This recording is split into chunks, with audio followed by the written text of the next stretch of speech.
You are now listening to Bull Hook Golf, an unfiltered golf podcast taking you inside the ropes with unfiltered stories, insights, analysis, and exclusive interviews. Welcome back, everybody, to Bull Hook Golf, the podcast. This is episode number 53. I'm your host, Matt Cook, and we've got our co-host here, Mr. Bobby Brown, as always. And my goodness, I don't know why. I've said, my goodness, this is going to be such an epic show so many times on this podcast, but we were just talking off air, and I got a feeling, Bobby, that this might go down in history as one of the finest episodes in our repertoire of episodes. I mean, we're definitely on the second half of getting to that, we're past halfway to the century mark. My God, these words are just flowing out of my mouth. I have no idea what I'm saying. But let's go over real quick what we're going to talk about. So we're going to obviously get into our story time with Matt and Bobby. People have been loving this little segment that we have. So we're going to recap our weeks. And then from there, we're going to talk about the Players' Championship. We're going to recap that a little bit. We're going to talk about, obviously, what's going on your side of the fence. And then, you know, we've got the upcoming Valspar Championship that is behind me, Innisbrook. And, man, it's the good old Copperhead course. Looking forward to this week. This is a great golf course. We'll talk about the field strength. And then, did you see today about the USGA's rolling back the golf ball deal? Yeah. There's been some talk about that. I'm going to say it started last week. We started hearing some stuff about it. So we'll get into that. Yeah, but absolutely. It's no surprise. I mean, Rory's got to be pissed. But then we've got our favorite topic ever on this golf show, which is live golf. Man, do we love talking ourselves some live golf. It's going to come down to Tucson, to the dirty desert. We're going to talk about that at the Gallery Club. And why not start off here? Yeah, I'm glad you took a sip of water, because if you're a little parched right now, I mean, this is your moment to shine, because, God damn it, Bobby, it is story time with Matt and Bobby, and we always start with Bobby. Bobby, how was your week last week? Wait.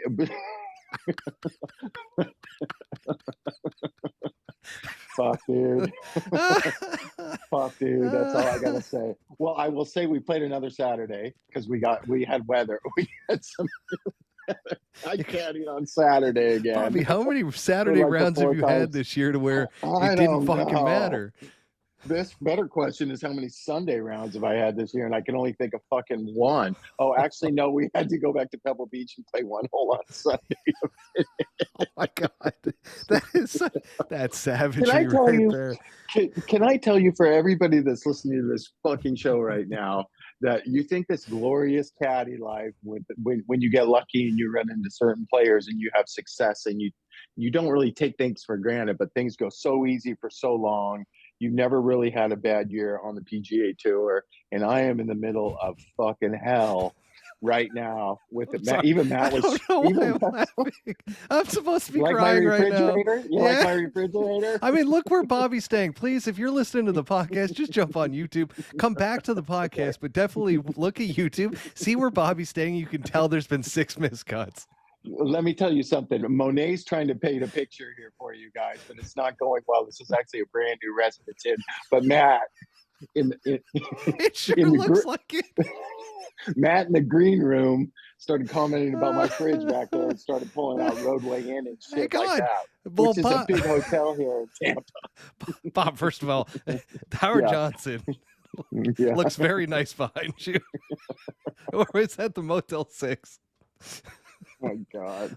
But hang on a second. Dude, tell, because you did just say this is a brand new hotel, and guess what, folks? The microwave's broken. Yeah, it is. I was telling Matt, when you're in a cold streak like this, you try not to spend money. So I hit Trader Joe's on the leaving from the Players coming down here, knowing I was staying in a residence inn that had a microwave, and I'm addicted to these Trader Joe's pork dumplings and chicken dumplings for $3.99 a pop, and you douse them with soy sauce and you put a little red chili pepper flakes. So I got about fucking 6 boxes of them that I brought with me, and I was trapped in the car with James Hahn for 4 hours. That's a whole nother part of this episode. No. There was a lot of apologizing going on last week. I understand. I took out of that car ride. So I go to pop my dumplings in tonight. Who had a worse week, Bobby or James? All right, I sorry. got to Go see. ahead with your dumplings and your That's okay. broken microwave. So I go to pop my fucking dumplings in, and the microwave doesn't work in the brand new hotel. And I just tried the coffee machine over there because I'm running on fucking fumes, and that doesn't work either. So can you spell? I Oh my smell a dis. god. I smell a Marriott Bonvoy discount right Yeah, now. it's coming. If not, it's gonna be an inferno of So, Bobby. so newsflash: Troy's missed 6 cuts in a row. I Wow, didn't know if had anybody no knew that or idea. not. 6. I know you were shocked by that. We haven't made a cut since Sony, and we are all searching for something good on this team. I will tell you that much. We life is not good right now for anybody. For Troy Merritt, for me, his coach. You know, when you go on these cold streaks, like I was starting to say, you know, you get lucky with so many players, and I've never really had a shitty year, you know, in 16 or 17 years. And I'm not going to say that we're on track to have a shitty year, but it's not a shitty year because we'll still play in 14, 15, maybe 16 more tournaments. But you know, there's things that you don't think about through the season that when you're in the middle of one of these, you think about, right? Like the coach, you know, like Steve Dalby. He's scratching his eyeballs out trying to figure out what the hell's going on. Like the caddy, you missed 6 cuts in a row. What do you start thinking? I've never thought about job security ever in 17 years. It's never even crossed my mind. I've thought about leaving many times from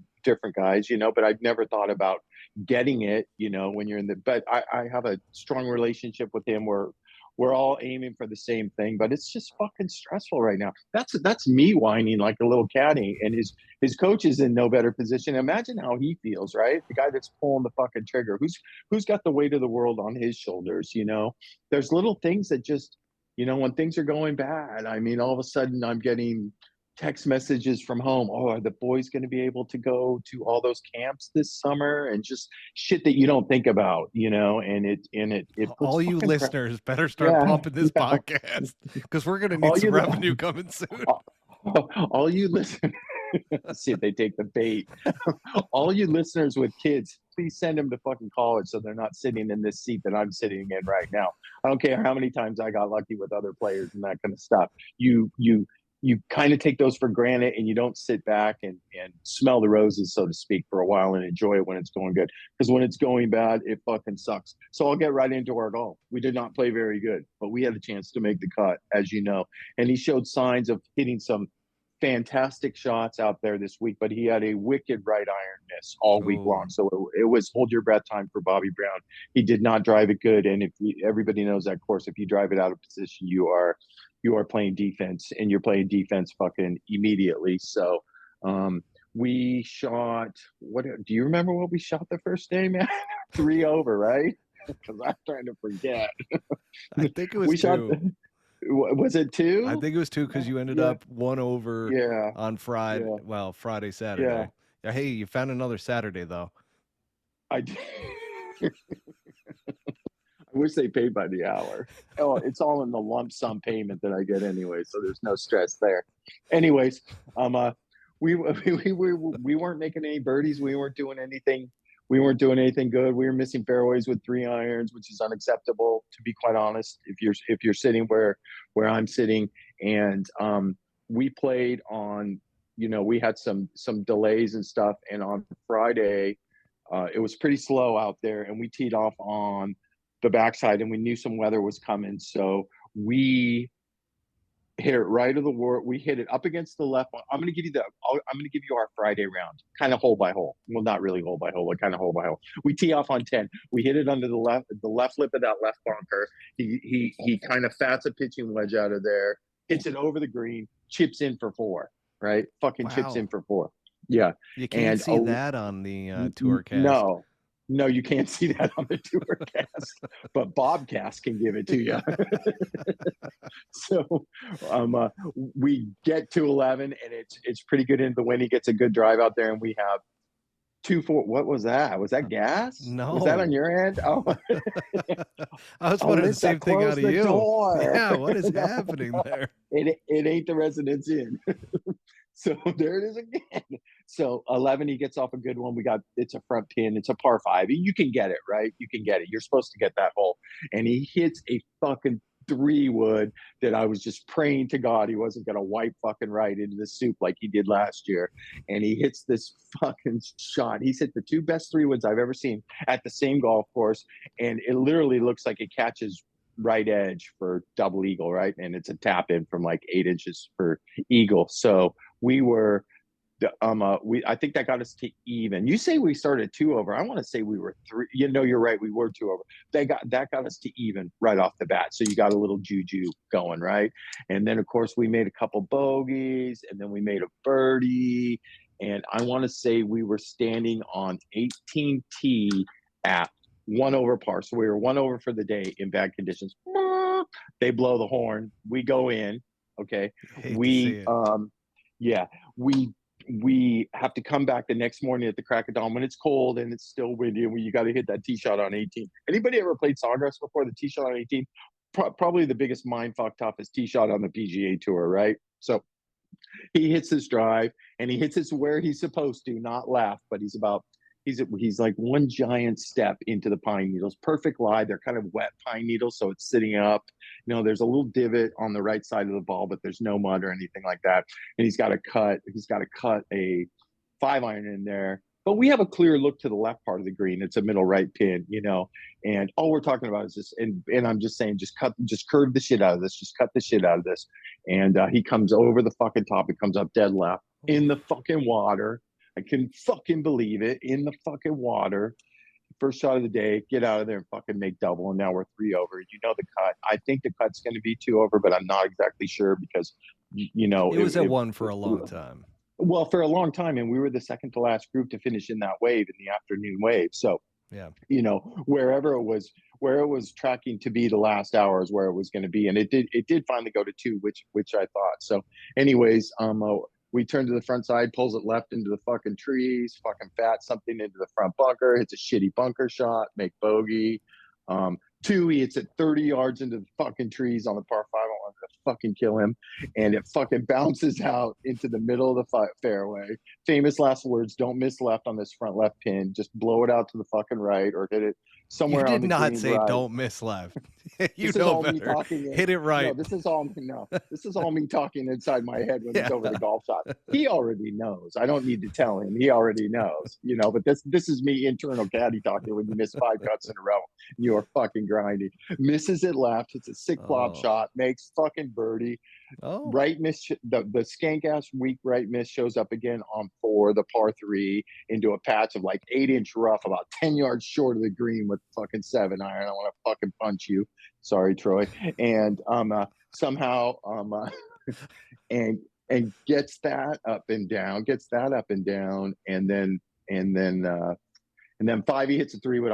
I'm not looking at you because I'm remembering the shot. He hits a 3-wood barely into the right rough over that island green, front left pin. Somehow covers the water like fucking miracle of God by a fucking yard and hits it to like 5 feet. Doesn't make the putt for birdie.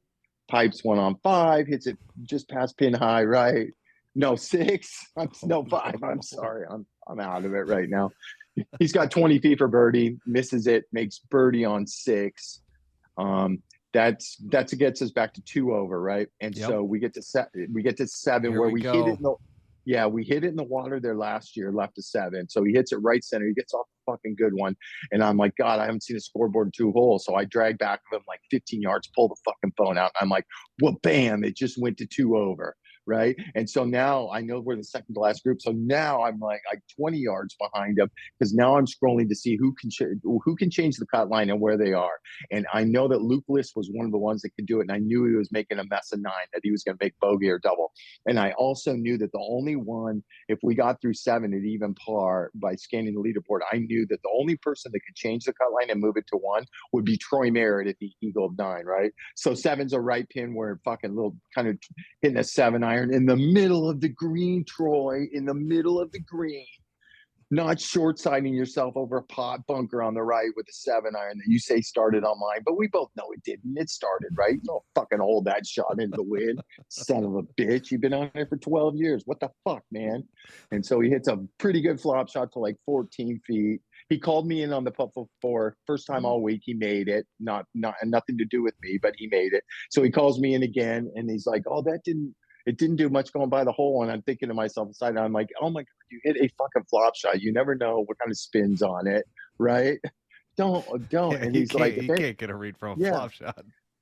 yeah. And if anything, that's where we're at right now. We're jonesing. So he hits a pretty good flop shot to 12 feet. We get in there, read it. He goes, if anything goes a little right. And I'm like, well, I got it going right for sure, you know? And he's like, outside the hole. And I'm like, I'm a little bit outside the hole. And he's like, it's kind of inside left.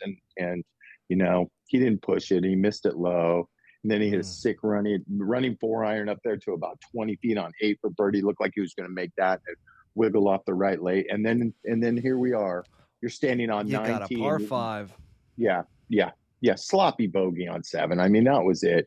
Par 5, but they lengthened that tee by 20 yards last year. It was into the wind off So the. it's a 3-shotter. That's why if you watched on TV, you saw maybe 1 or 2 guys even actually hit it on the green or get it up there 10 yards close, within 10 yards. It's very tight up there in the throat, like 20 yards where those 3 woods land. It's like 12 yards across or something. So he it's the widest fairway on the golf course. It's literally 100 yards wide and 290 yards. And he fucking pushes this tee shot right, and there's water on the right. And I'm like, he did not just fucking hit this in the water with 80 yards left.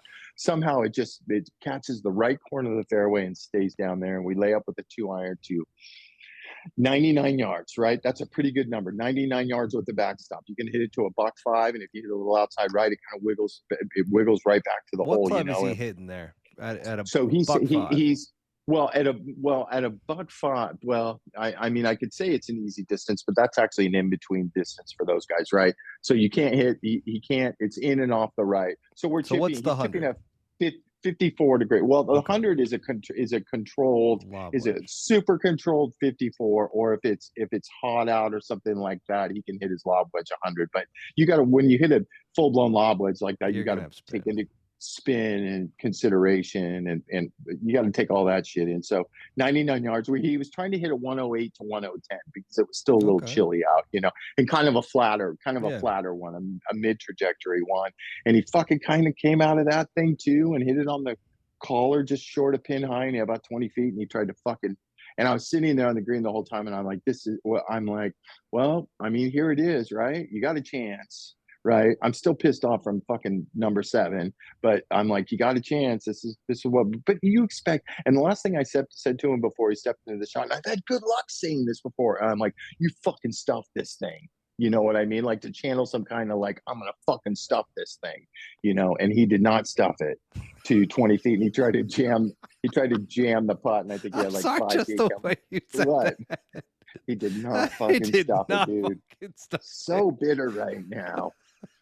But I wanted to tear him. Listen to me. I'm going to get fired after you listen to this podcast. I don't have to worry about putting this in another class. Do it to myself. Get out the easy way. You better knock on that plywood up there that's I wanted making cabinets.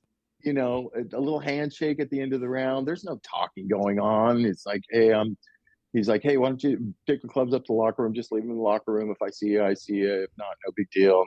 Because he's disgusted, and I'm sure, he's not hurting for finances, but you're talking about a guy that's used to making probably a little over $100,000 a month. And he's got expenses, and he doesn't, the guys with his status don't pull in the $5,000 a week, whatever deal it is that 126 or guys with no status get at the end of the week. So he's losing money. He's paying me a couple grand. You know what I mean? He's in the shitter $7,000 or something like that, probably per week. I'm guessing roughly around there. So I mean, not just the shitter, Bobby, but that's straight diarrhea right there.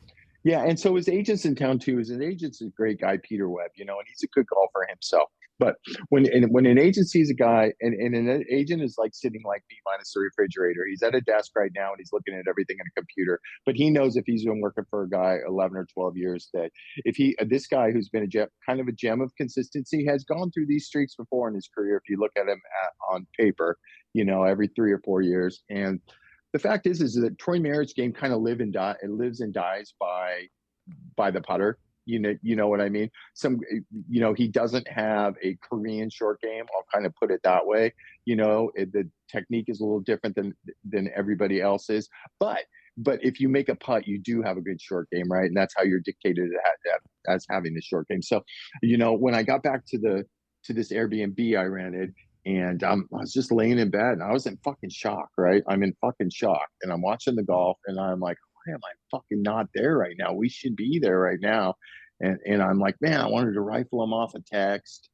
You know, what I really wanted to say was, tell me you weren't fucking going at that flag on number 7, Einstein. But I'm like, well, I can't really say that, you know. So I wanted to give him his time and his space. And I text him a little later. And I'm like, hey, what's your plan on Sunday? Thinking he'd take the bait and we'd go out and practice a little bit. But he was so crushed. He's like, man, there's no way I'm fucking picking up a club tomorrow. So Golf can do yeah, that to you, and I Bobby. get it. Yeah, I didn't press the issue. Yeah. I didn't press the issue one bit because, you know, it's just, he's the boss, number one. You don't ever fucking forget that. But he just, you know, he needed a little time. And he has been, you know, I'll say it, he's been through this streak the last 2 or 3 weeks. He's been a little bitch on the golf course. Like, you know, balls are 1 inch above your feet. Oh, I can't believe that didn't draw. Or balls 1 inch below your feet in the fairway. Oh, I can't believe that didn't. Yeah, yeah. Or I can't believe that didn't cut. You know, and that was one thing that I wanted to address with him, because that's not Troy Merritt, right? Yeah. Troy Merritt hits a bad shot and he's like, oh, Bob, that's a bad shot. You know what I mean? And we just kind of giggle about it and keep your wits about you. But he's been kind of a little bitch making comments. I mean, I'm getting cliff notes off every shot left and right. And I'm like, dude, I'm fucking standing right next to you. I see exactly what's going on. You know, you are mentally losing your edge right now in this whole situation. So I text him about his travel plans and everything on Monday, and then at about 11:30, he was texting me. He was sending me some reels. He's a reels guy, right? He keeps it real. He sends me all these reels. I got about 940 reels I haven't watched yet, Troy. So stop sending right now. And he's sending me these reels. So on I said something about number 7 and that kind of stuff. And he's like, nah. He's like, you know what I'm really pissed off at myself about is my fucking, what did he call it? He goes, I used to be a happy dog wagging my tail on the golf course, right? And he goes, and I haven't been a happy dog wagging my tail on the golf course, and that's one thing I have to change. So, you know, you still have to execute, but you know, for a guy like him, having a mental edge or being all in mentally and in the right frame of mind is, you know, is him making a cut or not, really, quite honestly. So, and you know, as a caddy, you start wondering when you miss the many cuts in a row, you're like, fuck, am I doing all the right things? I haven't changed my style. I'm trying to pump up and motivate. You know, I never leave his side when things are going bad. I've told you the stories how other players have said, you know, it's funny how caddies get 20 or 30 yards away from their player when all hell's fucking breaking loose. And you make them, they feel alone, right? They said that to me numerous times. So I feel so alone out there when they do that. Like everybody's staring at me for that poor shot. And so I've learned over time to just kind of flank them and stay right on them. If nothing else, you're deflecting them from seeing, and especially if the players, so many people on one side of the fairway or not. And it's almost like you're keeping them. It's like you're there to protect them, right? Yeah. Because you are there to protect them. You're also That's kind job. of the Yeah. head fucking coach out there, to where it's Well, like, it's just, you know, you don't see head it's, coaches walk off yeah, the court or like walk down to the yeah, other end when last you seconds of a know, game, right? yeah, So yeah. He's got a super knowledgeable coach who's been around a long time, Steve Dalby. He's a Phoenix Country Club guy. He's kind of a legend around there yeah, and that kind of stuff. And he's not very technical, but I'm laying in bed going, something's fucking broken. How does Steve not see this, right? I mean, and I'm watching him swing, you know, all day, and I'm like, the driver's getting a little long, which is his tendency, and it can get a double barrel miss, and I just feel like I mentioned before on this show that I addressed him at CJ Cup, where I thought he was getting super close, you know, with his feet and super close with his shoulders. And then now I'm starting to think, well, fucking maybe that's where the right ball's squirting out immediately right from and cutting a little bit, because I almost feel like he's got to time it from that position. So we kind of talked about that a little bit this morning. And it was funny, we were out there, we played 18 holes today here at Innisbrook, and man, his feet were open. He was trying to cut everything. It was kind of cool to watch. You know what I mean? He wasn't used to doing it and that kind of stuff. So some of the irons he hit, and his back's a little bit tweaked too. So it wasn't like full on game mode. It was almost like take 2 clubs up and cut something in there and try and find some rhythm. But it got fun. I mean, a couple irons he hit started at the flag, and they cut like 20 or 25 feet away, which I wouldn't call as a tour cut, you know, but it's in certain conditions you got to have that shot. I mean, Tiger's got that shot in a major on a Sunday, you know. So then he started to tighten up a little bit and give himself a little bit more space, and he missed a couple left, and he hit some good ones. So he even said to me, he's like, we made that deal, like this birdie bogey game where if he loses, I get 10 minutes worth of practice. So I got like 30 minutes of practice stuck up. He goes, how's your back feeling? He knew I was fucking hurting bad. I mean, hurting bad. You know what I did? I was in the shower. I felt it. I was in that car ride with James Hahn. I started to stiffen up and I got to this hotel and I'm like, oh, my back is not feeling fucking good. So I put on all my gadgets, all my machines, a stem machine and everything, heating pad. I'm fucking nurse ratchet over here trying to put myself together. So I wake up this morning, I'm like, oh, stiff, yeah, but better. And I go to get in the shower and I wear those long underwear, like those Nike dry fit underwear. You And wear them in the shower there, Bobby? No, I was taking them off, creeper. No, I was taking them off and I got my right foot stuck at the bottom and I kind of like it did a little Penny Hardaway skip job thing. No. And I fucking threw my back out like I can't caddy. Do I have to call this guy? And I fucking got it together and actually caddied 18 holes. But he's like, hey, you want to call him 15 minutes of that practice this afternoon or you want to do it tomorrow? I go, no, I want to do it tomorrow because we're only in a 9-hole pro-am and I don't want to overwhelm them, but when we get like later tee times, I used to do this with Korean players and like Kyle Stanley, and Dustin would do it too. Because when you got a late tee time and you're up at 7 a.m, there's a lot of time to burn. So I nicknamed this thing called a mini two-a-day, right? Where you go out like 3 hours early, right? And you just chip for 15 minutes and you putt for 10 or 15 minutes and you go have lunch and you get your game face on and that kind of stuff. So I'm kind of thinking about trying to incorporate that in. But first we got to make a cut. So maybe that's cool to see. Yeah. I mean, it makes sense. Yeah, it does make sense. It's called mini two-a-day, dog. It's a mini two-a-day. Just go do it. It's the Bobby Brown mini two-a-day. Yeah, it's always worked before in the past. So, but we got to take baby steps with him. I mean, I got 30 minutes of practice started. You know what this really sounds like, Bobby? It really sounds like crying. The dog days of summer and a great batter going through a batter slump. And when batters go through a batting slump, my goodness, can they not catch a break? And it's like you finally hit a line drive, but it's right at somebody. And they're right in the perfect position. And then all of a sudden you're in your head. You're like, oh, I smoked that. Why did they have to be right there? Why did I hit that? So, we see it in baseball all the time, right? Where that happens. And it just kind of sounds like it's in that, but it's heading in the right direction. You're getting the practice done. Yeah, I'll tell you something funny. I thought about you for like a quick 5 or 6 seconds out there. No, that's creepy. No, listen to this story. You'll appreciate this because it's starting to resonate with me a little bit.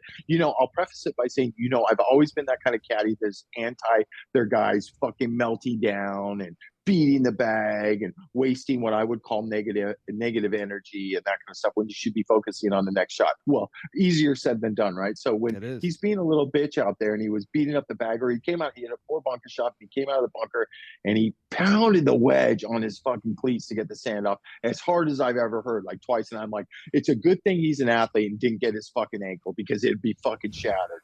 Right. So I'm like, why is he doing that? And then this light bulb clicked to me because you're the one that's been the proponent of saying it's okay for these guys to get fucking pissed off and show emotion. And you know what I immediately thought about? You're talking about baseball. And I'm like, if he's playing Fernando Tatis or Manny Machado and it's the bottom of the ninth and it's 3-2, he hits it. All he has to do is get a fucking base hit. They win the game. It's a fucking walk-off, right? Well, or if that happens in the 6th inning and if they don't execute, nobody ever gets bent. When they go back into the dugout, they fucking beat the wall with the bat or start throwing helmets around. All the players just kind of scatter and let the big man do his own thing, right? And I know now I'm starting to think, and I'm like, to an extent, because golf, I guess, is more of a gentleman's game, whatever that means. I'm not sure.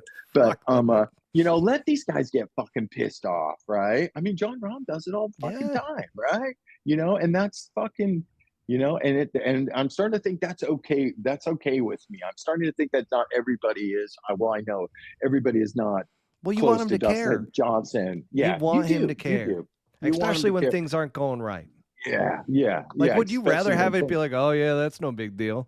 Yeah. Sorry, Bobby, you just missed a cut. Yeah, I wouldn't want that head hanging, pouting, woe is me kind of thing. Although I see it going through Troy randomly here and there with the head down. And, and I get it. And if I walked, if I was in his shoes too, it's probably a lot worse for me. So Well, all it's I only want to good for say, that short period of time, right? You yeah, can't let yeah, it linger. You can't let it yeah, affect you yeah, for the get it rest of the out. round. Get it Yeah, out, get it out. get pissed, let it go, Yeah. and then move forward. Yeah, I know this is not gonna come across right to you or anything like that, but did this is gonna be a letdown because did you go on your honeymoon? I did. I really did. I don't want Oh, to talk Bobby, it about was golf right great. now for a few Okay. minutes. Yeah, all right. You ready? I'm gonna give you. Yeah, I'm gonna give you go, a nice little go. mental break here Yeah, because yeah, yeah. my new wife, Alyssa Cook, and we went down to Tulum down in Mexico. And I will say this, we did it right. We had a car, a big old black Cadillac come pick us up. Had everything in the world for us in the vehicle. Drove us down the 2 hours because Tulum's 2 hours south of Cancun. So you fly into Cancun, flew in, jump in the car. We basically slept on our way down. All of a sudden, we're there. And we booked a place that was like in the middle of the Tulum jungle. So just off the beach, but like up a little ways. So we could either Right. we rented a moped or a scooter for the entire week. We had this cool little Italian scooter that we were just bopping around in. Yeah, It it's was called a pretty neat. Vespa. A Vespa. There we go. See, Bobby, that's why I need you. I need a fucking co-host. I can't do this on my own. Don't you ever watch Macklemore's videos? It's a Vespa. I'm going thrift shopping. So we end up. I didn't realize because I haven't been to Tulum in probably 15 years. It's my favorite place I've ever been to in all my travels, and ended up turning into a foodie town. Like this place Hmm, is unbelievable for food, and we're both nice. foodies, so that was a nice little surprise. We did a chef tasting menu at the one restaurant that it was basically just this like stage where they set up an entire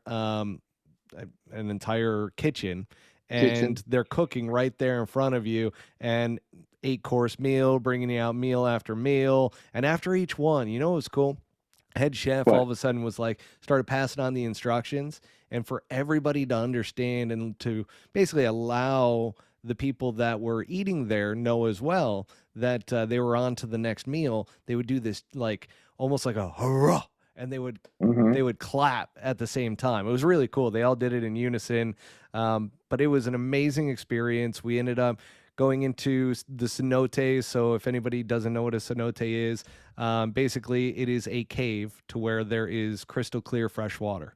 And so we Hmm. were going down into those, swimming around, but we also had this great Awesome. guide That's awesome. that took us around, and we did a bunch of cliff diving. So I Really? was jumping off of 30-foot cliffs down into Wow. water. There was one, I thought I just absolutely fractured every bone in my face. I was looking down because there was one to where you could grab onto the handlebars, fly out into the middle, and then let go. Well, when I let go, I'm Hmm. looking down because I'm like, okay, where the hell am I? And Hmm. I wanted to make sure that I was Face, landing. face I plant, fucking went face face planted. plant. My Adam's apple was just devastated. It felt like somebody just, Mike Tyson punched me in the throat. And this is going to be a little bit of foreshadowing because Mike Tyson punching you in the throat doesn't really feel good.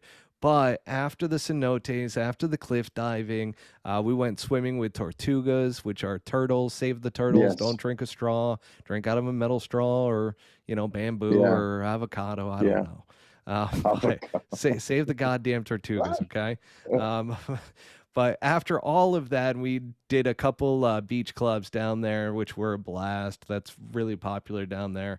It's also a very spiritual place. So they very much so because of the Mayan ruins and all of the travelers that go down there. And it's a melting pot of travelers. It's not Hmm. like at the place we were staying, we're the only Americans, which Hmm. kind of tells you something because Yeah. everybody else from France, Italy, China, we had literally from every other country, we're all staying in this like melting pot of like 26 rooms, which was really cool to see.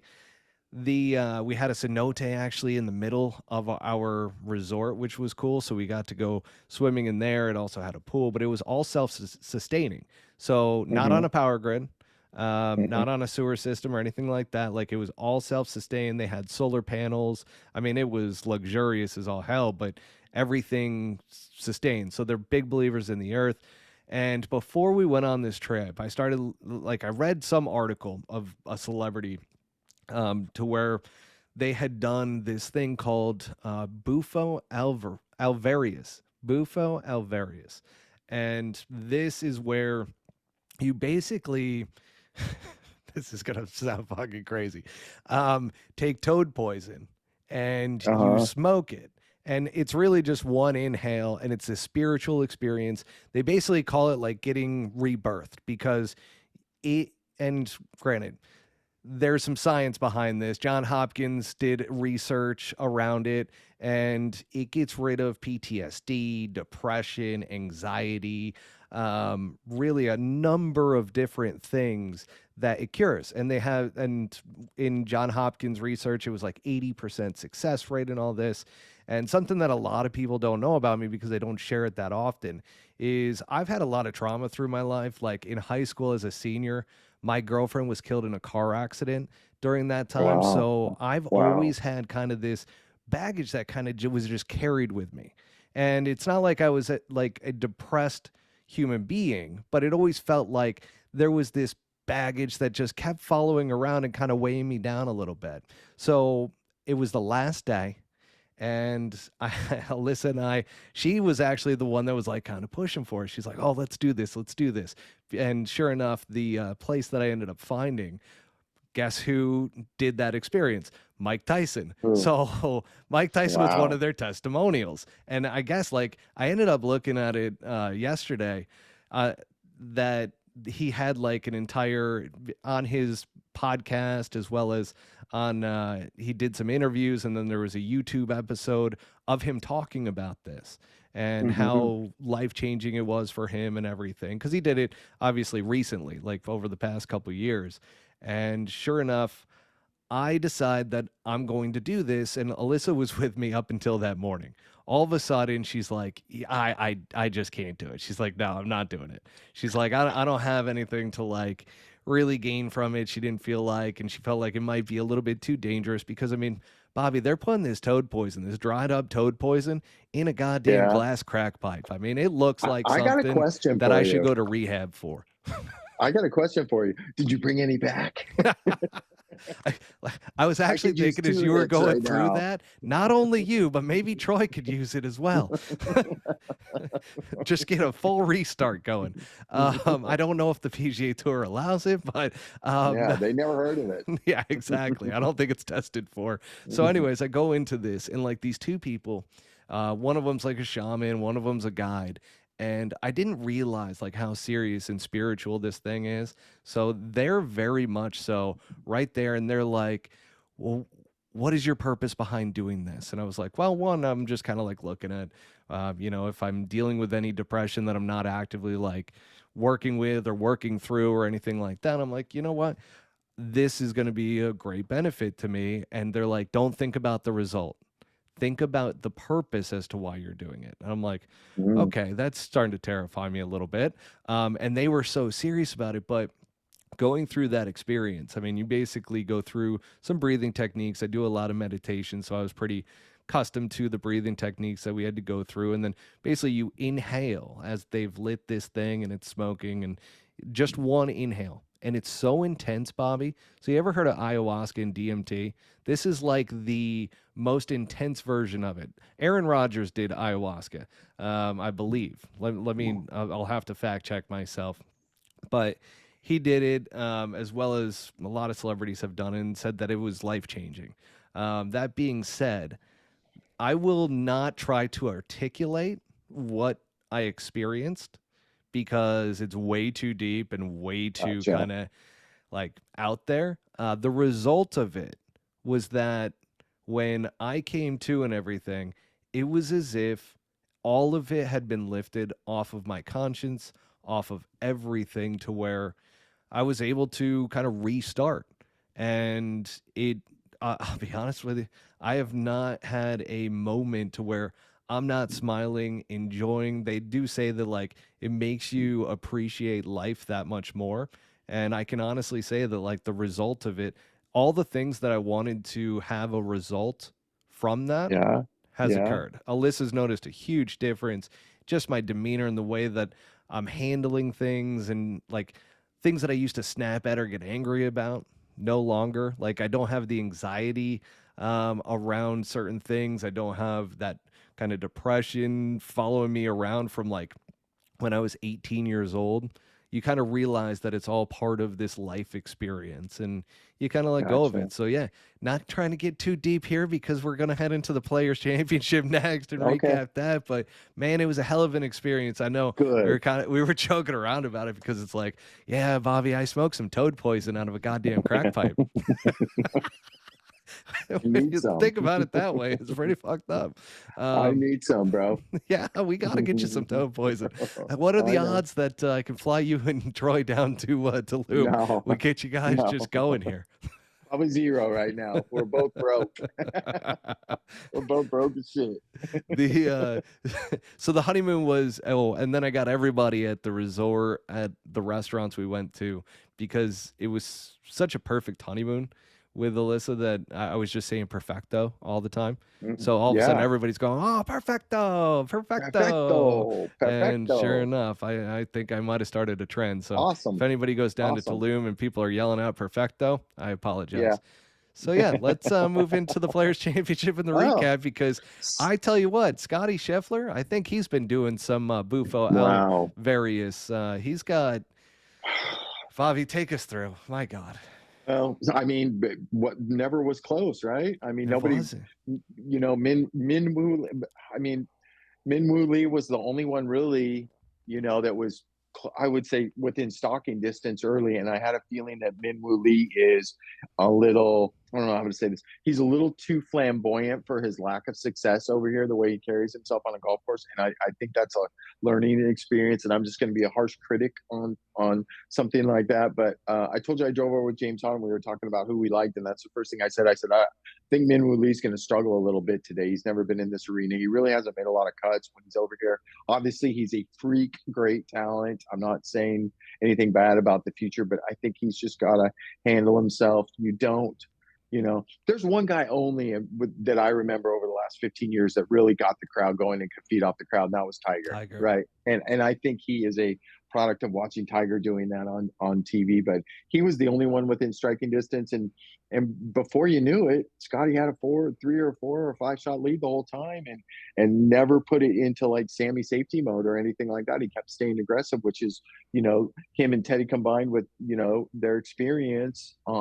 It's not like Scotty's been out there for a while, but when you win major championships and you're in the heat of the battle for every big tournament that we have out here, I think that that times 10 all of your experience. That's like 20 tournaments worth. So it wasn't really ever close, but out there you just never know. There's so much water on that golf course, and I'm sure he was nervous hitting that shot on Sunday with a 5 shot lead on 17, because you saw what Taylor Montgomery had done 2 or 3 groups previously, hitting 2 in the water, and it could just happen out there. I mean, multiple guys hit 2 balls in the water. Shit, we were playing with Kelly Craft on Thursday, and he hit what looked like 2 good shots that somehow hit the front boards, both of them. Chad Ramey hit a couple in the water when he was leading. And if you watch the Chad Ramey shot, I want to say when he got to 10 or 11 under, the first shot he hit on 17 that went a little deep into the water was a good fucking golf That shot, was a right? good shot. It landed like 9 or 10 paces. It landed in a spot that you think is, oh, that's going to get close kind of spot, and it just took a funny forward kick. But once Scotty knocked it on the green, I think it was pretty much over. And you knew where his drive, like I said before, Troy, where his drive was going on 18, where it's supposed Way to go. fucking right. Yeah. And of course, like the champion he is, he rolls in a 15-footer or whatever to seal the deal. And I mean, let's be honest, it's him. John Rahm got sick. He shot 1 under the first day. We had heard that he had some stomach issues and that kind of stuff, and was battling some food issues. So he ended up WD. And so, I mean, the race is on for the big kahuna, because those two, obviously Rory's got a lot of going on right now. But if you ask me who the better player was, I would ask you what week, right? Because as I said numerous times before, there's a few guys or a handful of guys out there, when they get it going for 3 or 4 weeks, they are fucking unbeatable, right? And they're unbeatable to the second best player in the world too. So you can just flip a coin you can flip a coin with those guys on I who's the mean, they're best definitely the player. best too out there Yeah, right now. and they're kind of opening up a little lead over Rory Yeah. right now. I think Rory had a tough week with meetings and his new role representing, the players and being on the board and everything that goes with being the spokesman, for the PGA Tour versus Live. I guess you can almost say it that way. And I just don't think, obviously he didn't play, excuse me, very good and didn't hit very good golf shots. And he got behind the eight ball quite early, I think at 4 or 5 over right off the bat. And that's good news for you because I picked Rory McIlroy You in the sure penny did. bet.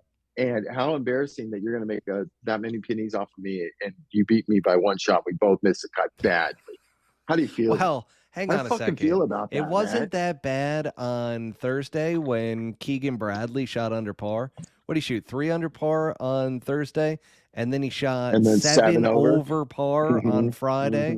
mm-hmm. He had done an interview with golf.com, I believe. And I think he did that before the tournament, but it was kind of the kiss of death to where he did that interview and then that happens to him. So, I mean, Pete Yeah. Dye strikes again on that one. Pete Dye, the diabolical man that he is. Yeah.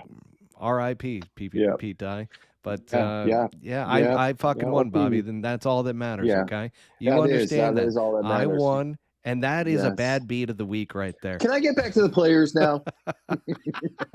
Which I am back up I to was how much? watching. How many pennies? I was watching five. You're up $50. How many pennies is that? 5,000. Is that 5,000? Yeah, that's 5,000. Yeah, I got it down. I chipped it down. I won 2 in a row. I got it back down to 4. Now you flipped it Yeah. right back to 5. Let me go. I was I was watching leaderboards or laying around at the house or whatever. I go to social media while I'm watching the players because I'm a fucking sicko, right? I'll lay in bed and watch fucking golf for 6 to 8 hours, and then I'll watch the fucking replay again. Get a life, Bob. If there's nothing good on Netflix, and I was like flipping on social media, and I was getting like the live hot takes, like, "Oh, this leaderboard is so bad. We're going to Tucson, and the top 3 players from there last year aren't there." And I'm thinking to myself, okay, Cam Smith is definitely missed, but fucking Ani Bond and fucking Paul Casey are definitely not missed out here. But my whole point of this is Scotty wins by 5 over Terrell Hatton, who's 12 under. Tom Hoagie had a fantastic fucking weekend, made the cut on the number, ended up tied for third, I think, at 10 under. But Shot listen the to all course these record. guys. So you got Scotty, Terrell Hatton, who's one of the best players in the world, Victor Hovland, Hideki, Minwoo Lee, an outstanding talent, Cam Davis, who comes off the President's Cup, Justin Rose, who is immediately back on form. Sung Jae makes a fucking huge run over the weekend. Do you know Sung Jae was fucking second week for Lance Bennett? I better get that $999 referral fee, Lance, if you're listening. And you know exactly what I'm fucking talking about. It's in the text messages, bitch. I had to work my ass off to get you on that bag. Put 75 fucking $1,000 into Lance's pocket over fucking 2 weeks. Sung Jae makes this unbelievable run. He's 4 over at one point on Thursday, and he goes Yahtzee, I think, on Saturday for 8, right? And then he is 5 or 6 under, and you almost think that if something has when Sung Jae gets to 11 and Scotty's at 14 or 15, you think that Sung Jae's the one that's going to put the squeeze on him because Min Woo's already catapulted himself right out of the fucking mix, fist pumping to the crowd and shit like that. So, and then Sung Jae fucking stumbles home and makes fucking 4 bogeys coming in. But my point is, down this leaderboard, Max Homa T6, that's a pretty good fucking players championship leaderboard. And I don't think that Tucson leaderboard at fucking the gallery at fucking Dove Mountain where Dustin Johnson can't. Did I tell you it took Dustin Johnson like 6 years to win a fucking match out there? I might have fabricated that number. It might have been 4 or 5 or something like that. And that's back But it when felt you were like 6. and that's when the match play was a true match play. You were one and done, right? So you had to play fucking balls out. And I just remember him struggling. I remember him struggling on the greens because they're crazy fucking greens there. And this live leaderboard ain't going to be fucking shit, I don't think. But I'm getting ahead of myself. Where were we? Players. Bobby B out. Well, I mean, that sums it up. So hang on a second. I do need an answer here. Who's better, Jon Rahm or Scotty Scheffler? Who would you take? I don't care the course. Which guy's better right now? According to Bobby Brown. God, hot off the presses. Everybody's going to disagree with me. I go Jon Rahm. Yeah, I go Jon Rahm. I think he's the best player in the world.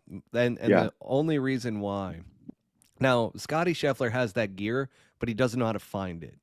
I feel Yeah, like he yeah, has that ability. He did it at the Masters, right? To where he could four putt the final hole and yeah. beat everybody That's by a ton of nerves. Yeah, numbers. but that's nerves. But God, he's in the mix every fucking week. He's right there with a chance to win. So It's that's the also flip of coin. experience too, though, Bobby, where Yeah, you got yeah, to put yourself in those experiences to yeah, get good under pressure. It doesn't come naturally to everybody. But John Rahm, on the other hand, he's had how many comeback victories, and even the U.S. Open at Torrey Pines, how he came back on that one and drained that really long putt. I mean, and going head to yeah, head against Max Homa at Riviera. Like, if these two yeah. guys are going head to head, I feel like John Rahm's got that edge of Well, being clutch in those right moments.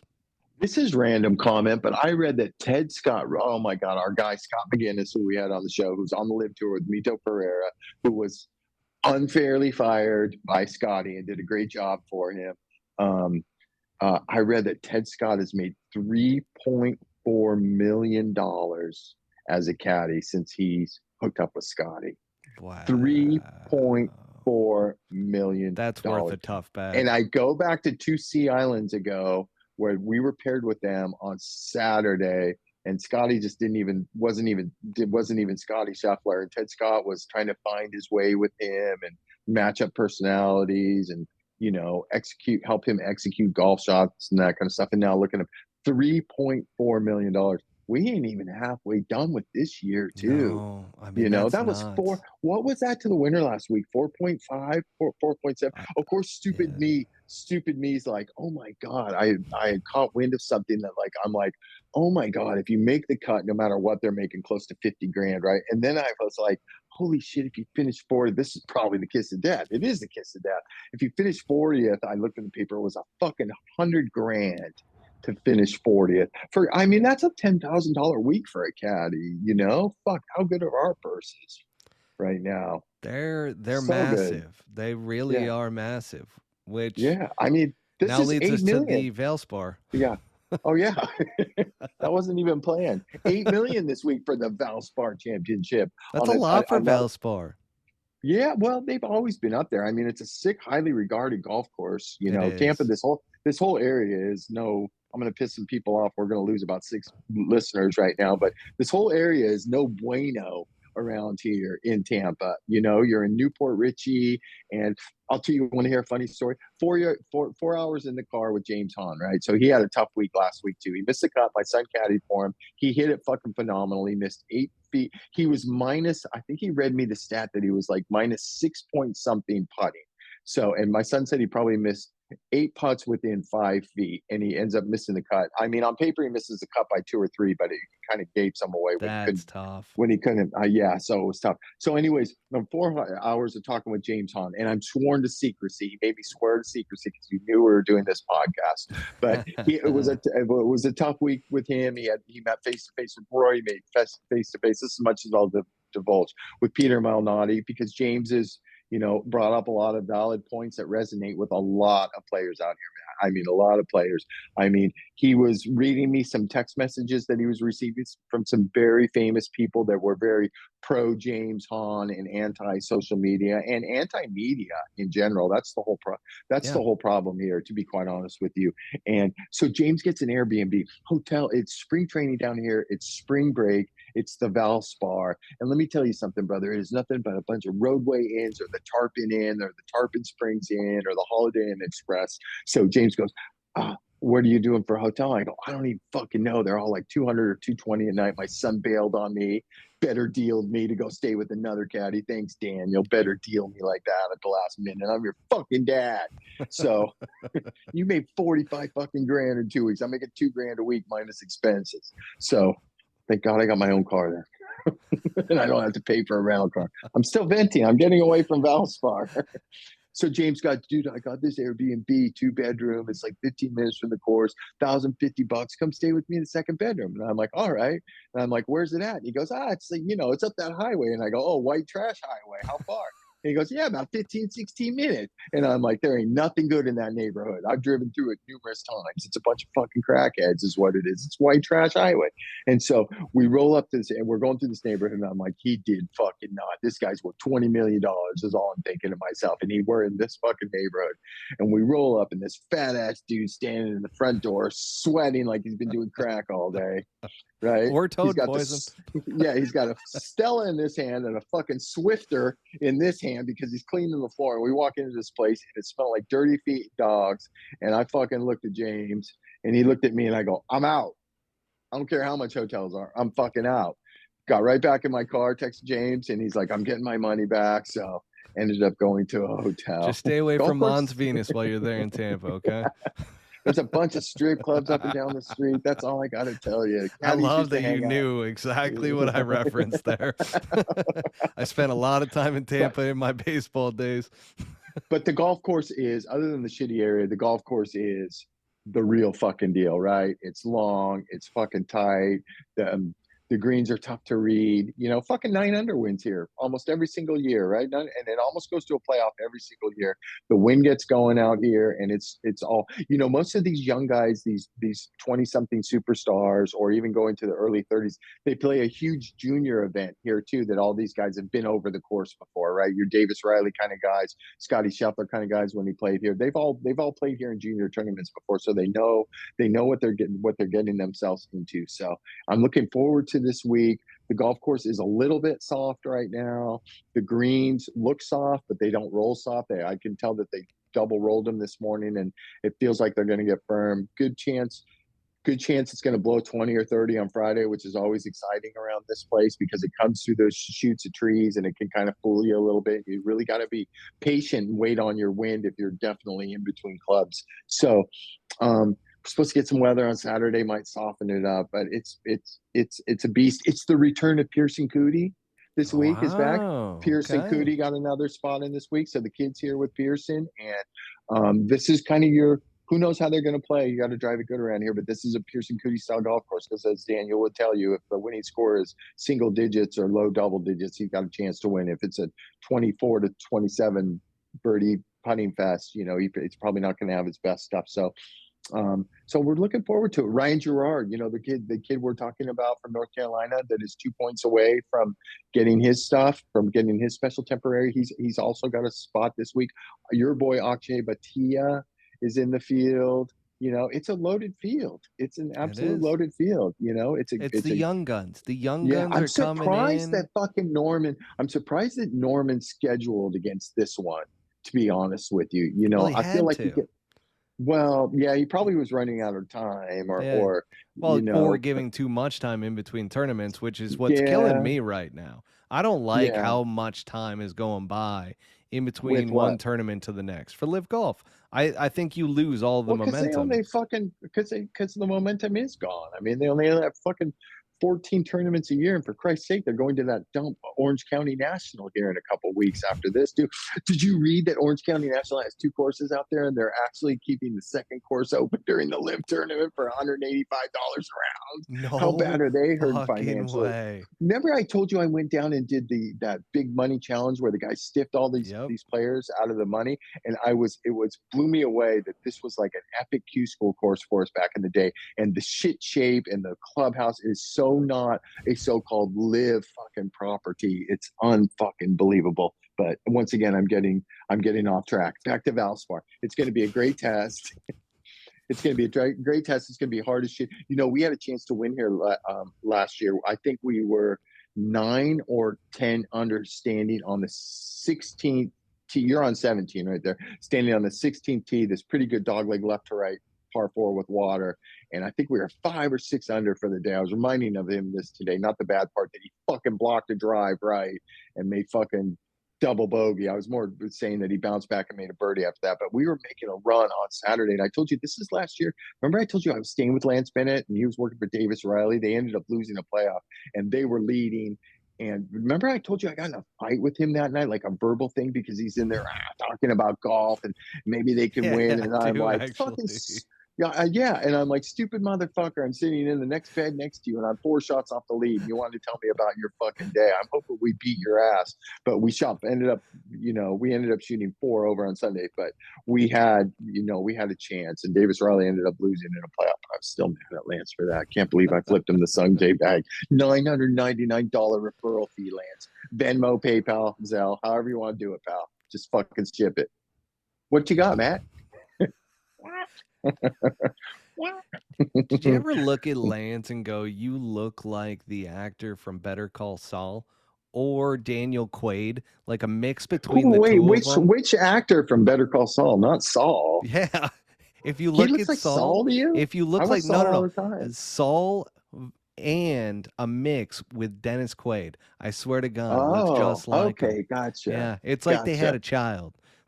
And gotcha, Lance is the child. gotcha. Sorry, I got off topic there. Okay, It's that's the all right. toad poison. So we're going to now the penny bets here, Bobby. Which, Yeah, my God, you're the guess what? I champion. won, Can, which means I get to go can, first. wait. Can I be honest with you about Yeah. something? Haven't even thought about who I'm going to pick tonight. Got other Wow, things on good my for mind, but you. You But go I first. love that you were touting the guy who I'm going to pick this week, which is I Pearson know, Cootie. God. Yeah, Oh you're welcome. wow. Yeah. Well, I'm You going to thought make I was this. going Akshay Batia, but no, That's I'm a going Pearson Cootie. That's a good pick. I'm going to just throw a monkey in the wrench since Davis Riley ditched my kid after 2 years and 2 wins. And he's got a new caddy on the bag, but he's been popping up on leaderboard. So I'm going to take Davis Riley. This is a twisted Wow, one right that here. is twisted. Who lost in the playoff here to Sam Burns last year. And Sam Burns has won back to back, and he's going for the three-peat Well this year. done. Well done. I mean, Yeah, yeah. way to just hop on the Davis Riley bandwagon Yeah, there why while not? taking My a son's shot at listening to him. my son's going to be so pissed when he listens to this, right? Because he's so fucking anti. He loves Davis, they're buddies and everything like that, but he's certainly not rooting for him. Let's put it that Well, you are this way. week, so How do you think my kid felt staying loyal to Pearson Cootie after they made $375,000, right? And then all of a sudden, Sung Jae finishes sixth last week and pops for like 700K or something like that. I yeah. would never bring that up to my son because I know he's, like I said, he's different than everybody else. He's loyal as the day is long. But as a dad, you think about that too. You're like, man, that's 50 fucking G's right there. But That's a then if he'd lot have of gone to, money. yeah, it is. But he's made his share too. So Davis Riley versus Pearson Cootie. Let's Here bring it. we go. Here Yes, we go. The past yes, and the present are going to battle yes, it out.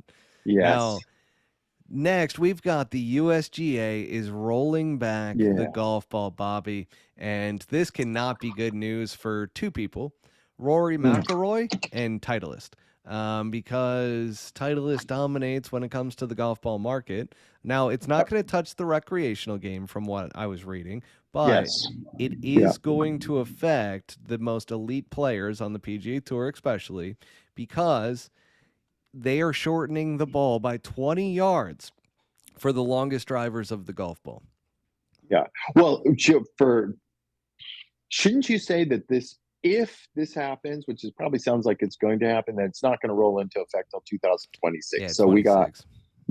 got 3 years on that. So I really haven't, until it's a done deal, I haven't really thought about it. You remember everybody was making a hoopla in 2010 or 2011 when they made everybody change grooves on their Yeah. wedges. Do you remember that? Remember Oh, the and then groove roll? Phil And everybody's like, Mickelson, remember we're he not, yeah, used that yeah. old Well, I'm ping? not going to be, yeah, where you're not going to be able to stop the ball. You can't hit the flop shot. You can't put any spin on it with your wedges. And now nobody ever even thinks about that, No. right? Nobody ever thinks about that. These guys are magicians. You give them whatever give them a ball, give them clubs, give them a hard golf course, give them an easy golf course. It doesn't matter. They're still the best players in the world. So it's not going to affect it. You can say, yeah, I've got people like coming out and seeing guys hit at 330, 340, or 350. Even if the ball gets scaled back, I'm telling you, in right conditions and that kind of stuff, it's not going to change the aggressiveness of these guys or these guys challenging these golf courses are trying to bomb it down there. And honestly, I don't even think it phases a guy like my guy, like Troy Merritt at his swing speed, which is what, 116 maybe, 115 to 117, somewhere around there. Sound about right? I think what's I the would average on the say PGA Tour? No, Troy's probably got 115. one. 115 because I think the average on the PGA Tour is Yeah. 114.9. But I was kind of reading through a few articles about it. I don't think anybody even swings 127 miles an hour, do they? Out here, Rory do does. guys get that? Oh, Ro- does he get to 127? Rory gets up there. Fuck, Tiger was getting up over 120.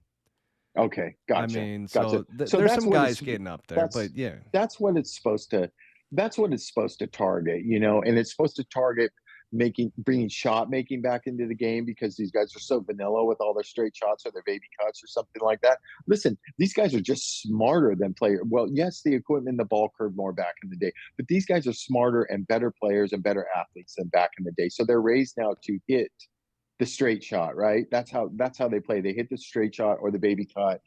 The really phenomenal ones can get it pins it on either side of the green. But the fact that I was reading somebody was saying today, they're like, oh yeah, guys don't curve the ball like they used to. And I'm like, I feel fucking see guys curve it out of position or in those trees all the fucking time. Hit miraculous fucking 20-yard hooks or 20-yard slices or something like that. It's still in them. They're just smarter now. If they yeah. don't have to take a risky shot, they don't have to take a risky shot. They're not these guys this day and age are not going to, as a caddy, that they can start it way over the water, 20 yards into the water and cut it back to the middle of the green. But guys these days are smarter now, right? They're like, nah, I think I'll just chip out.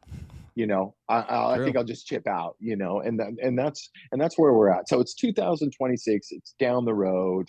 I don't think we heard buzz about it last week.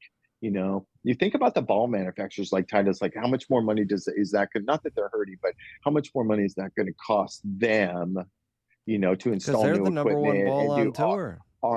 yeah, it's not close, and R&D and every other company that makes golf balls too. There's a lot of people that play Callaway golf balls out there. There's a decent amount that play Strixon. I mean, there's different What's balls, so it's Strixon?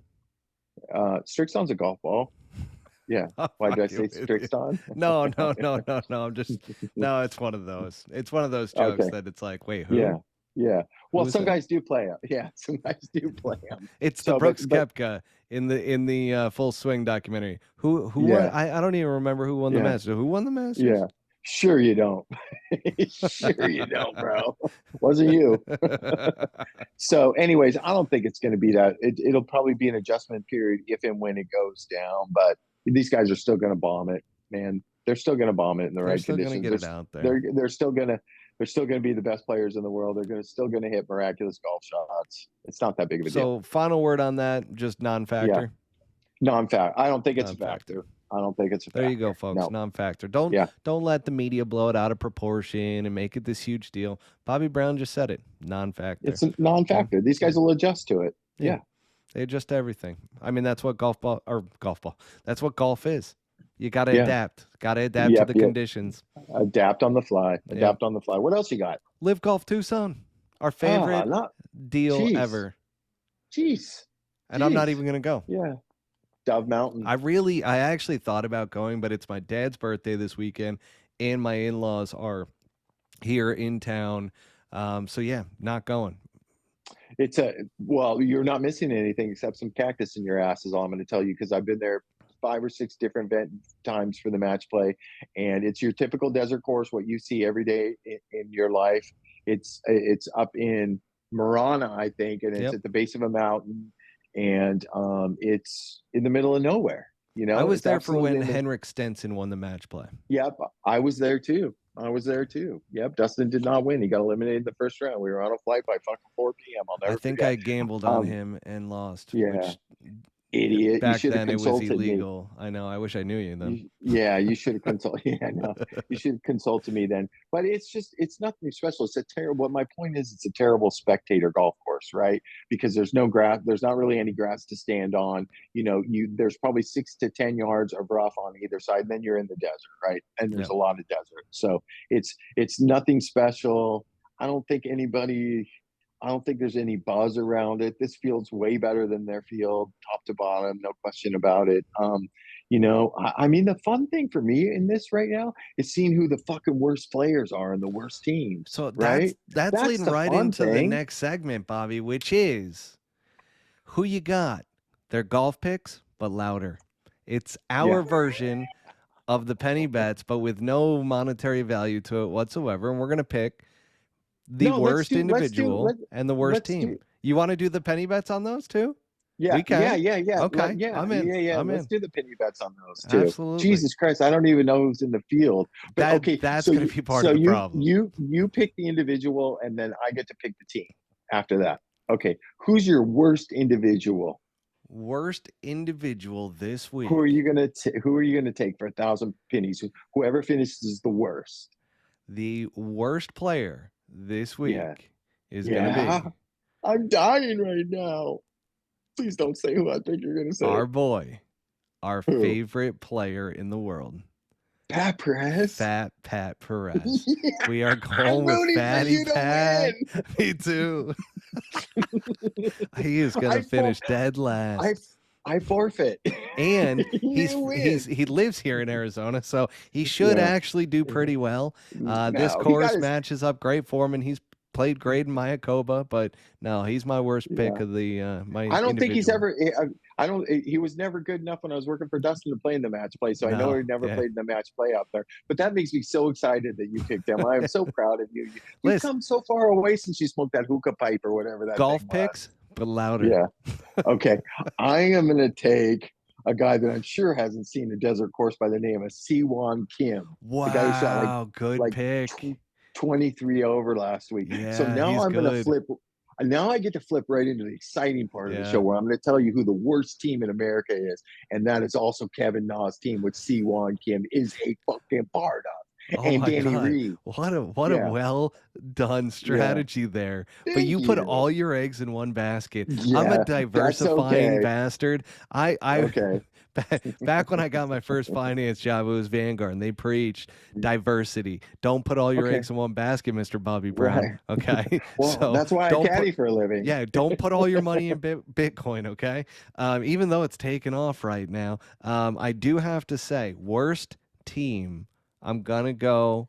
I'm gonna give them a second chance here and go with the High Flyers.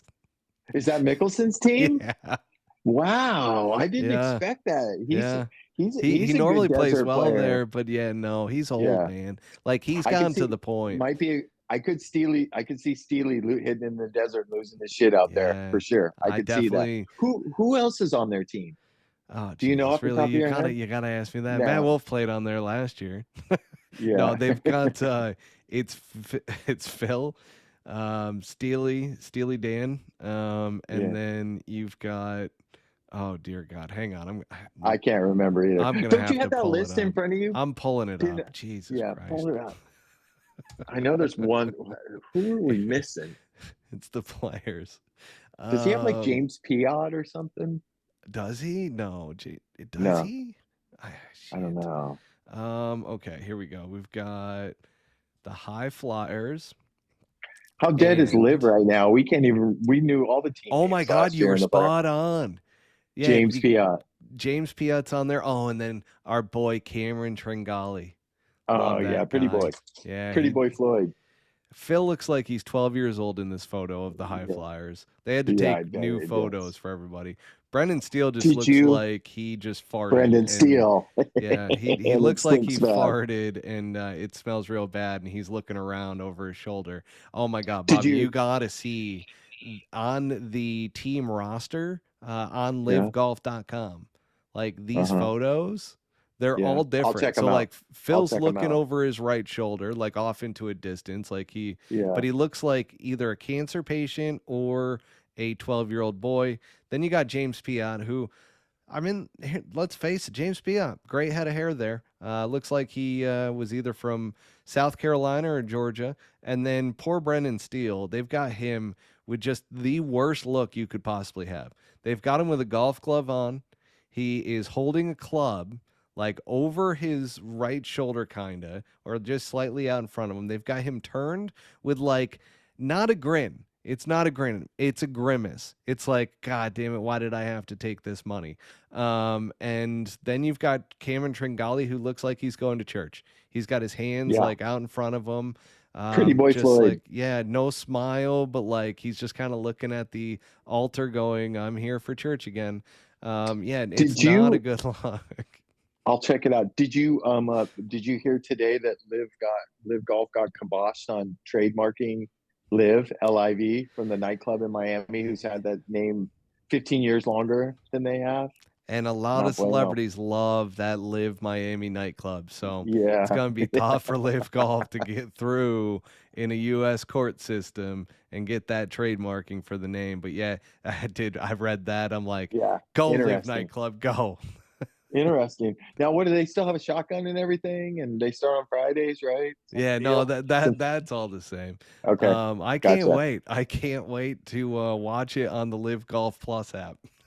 Yeah.